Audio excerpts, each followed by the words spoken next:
In 2017, a mysterious object zipped through our solar system at incredible speeds. Dubbed Oumuamua, it is the first interstellar object we've ever detected.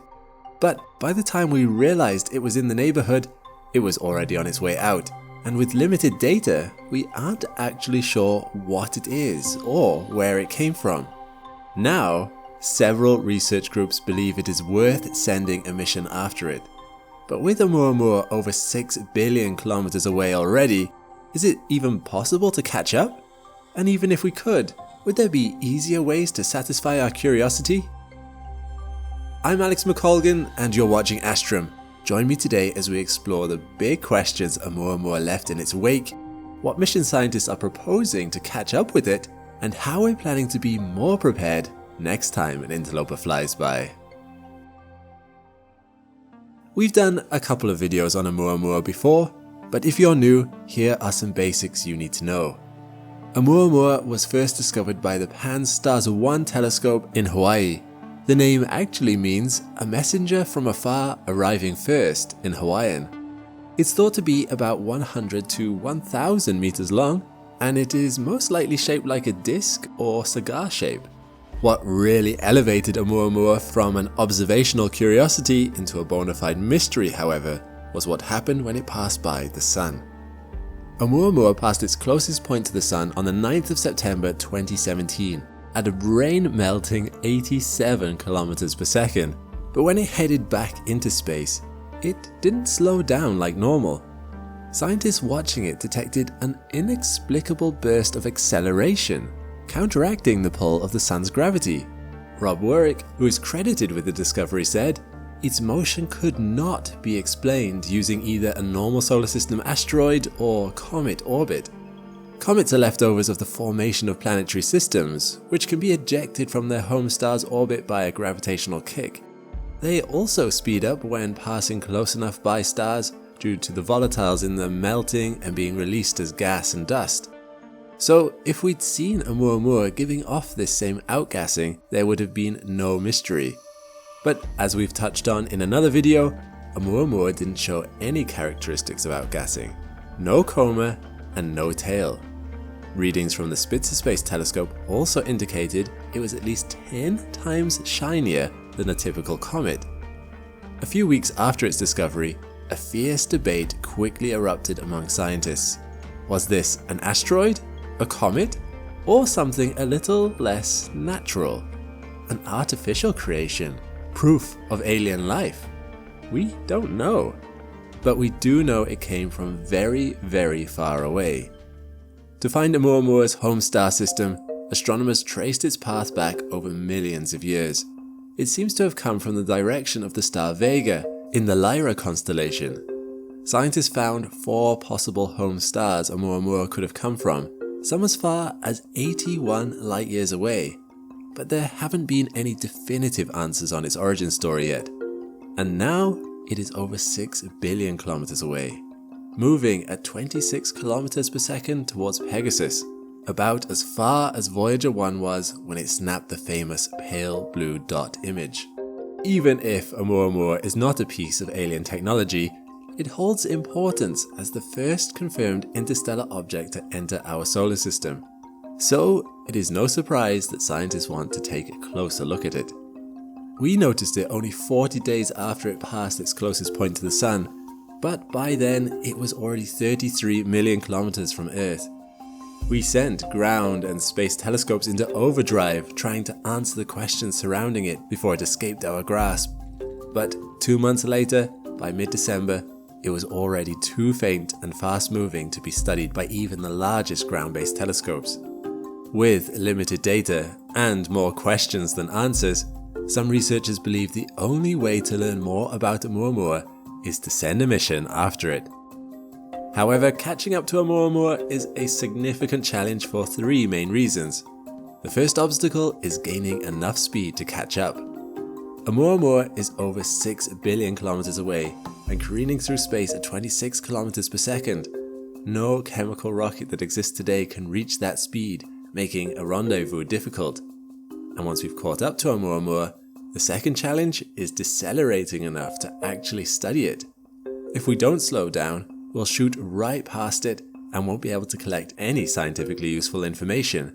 And thirdly, it is difficult to find such a small object in such a large galaxy.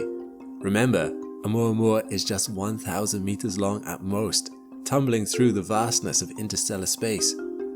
Still, these barriers haven't stopped research groups from making plans to catch up.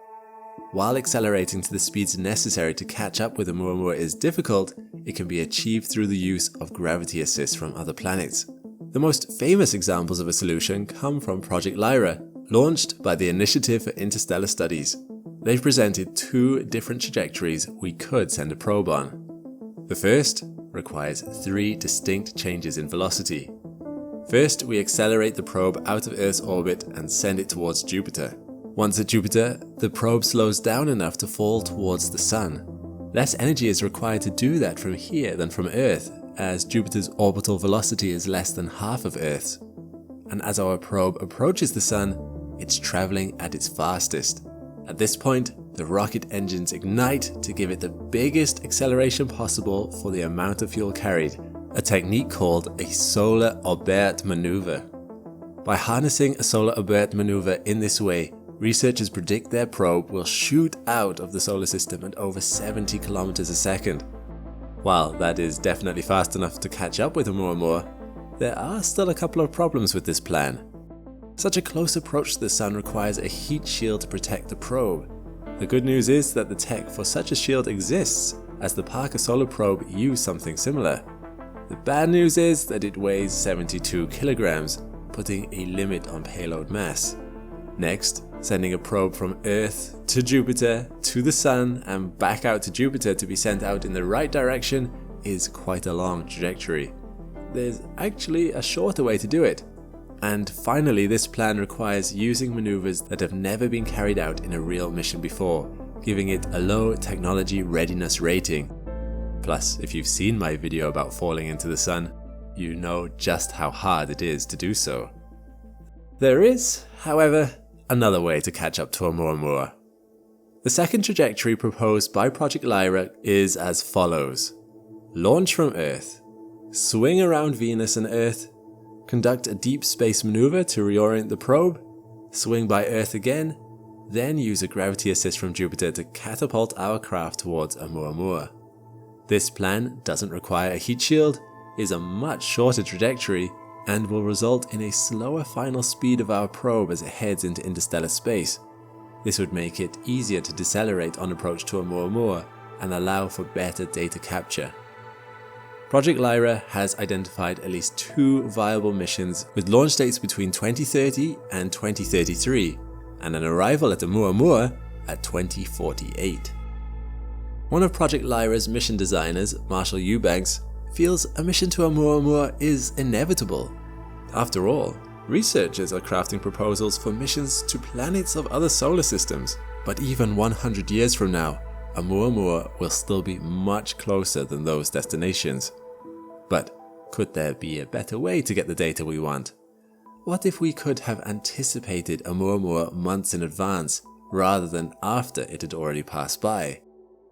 Astrobiologist Karen Meach of the University of Hawaii, who led the characterization of Oumuamua after its discovery, says we'll soon be able to do this for other interstellar interlopers that might cross our paths.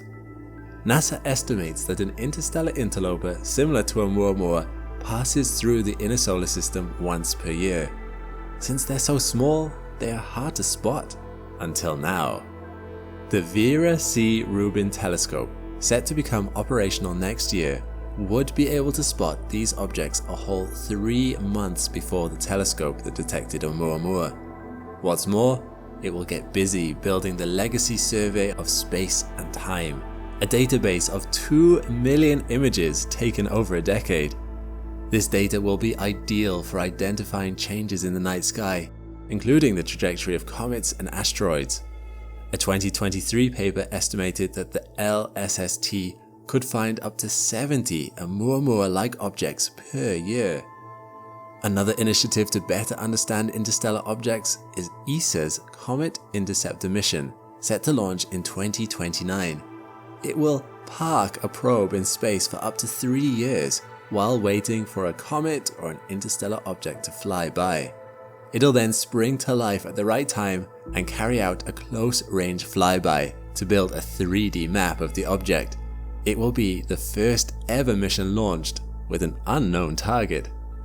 Sadly, we don't know how long we'd have to wait for another such object to cross our path. It would be a terrible waste of time, energy and money if another Oumuamua-like object didn't fly past in that time frame. And these methods wouldn't give us any data on Oumuamua itself, which is now too far away for us to capture any new data about it from any of our telescopes. Whatever answers can be found there will be lost to the darkest reaches of interstellar space if we simply wait for another one. Evaluating these alternative options, maybe launching an interstellar probe chase on Oumuamua isn't such a crazy idea after all. It is technically viable. Nothing about it is impossible with our current knowledge and technology. But is it economically viable?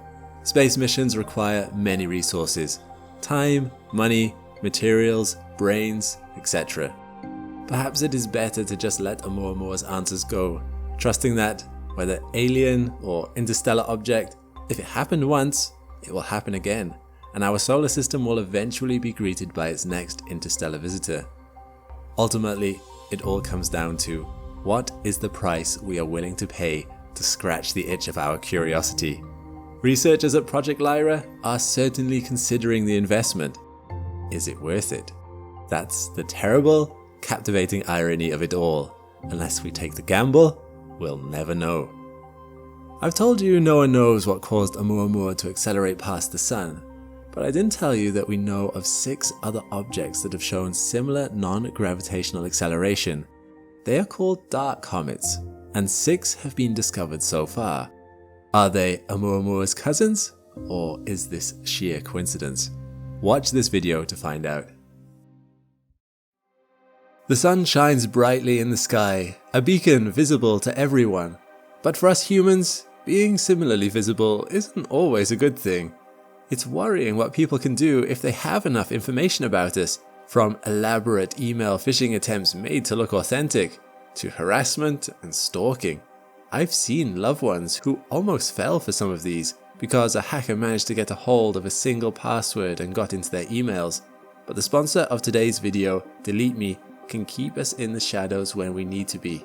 Delete Me tackles data brokers, or companies that collect our data anytime it gets into the public domain and sells it on to anyone who cares to buy it. And they do so by going to each of them and formally requesting our data gets deleted. I got Delete Me back in August, and already Delete Me has contacted over 100 data broker companies on my behalf, something I'd simply never have the time for myself. It's a good feeling knowing that my data isn't circulating quite so easily out there, and it won't be in the future either. Delete Me does regular scans to make sure my data doesn't get re-uploaded to these companies. Scan my QR code or click the link joindeleteme.com/Astrum in the description below to try it for yourself. And if you use my promo code Astrum at checkout, you'll get 20% off. Give it a go. Thanks for watching. I really want to give a huge thank you to our astronauts on Patreon. It's really becoming a thriving community, and I've loved reading all your messages and comments over there. If you'd like to join in, then you can visit the link in the description to become an astronaut and bring the channel more stability than the algorithm. When you join, you'll be able to watch the whole video ad-free, see your name in the credits, and submit questions to our team. Once again, a huge thank you from myself and the whole Astrum team.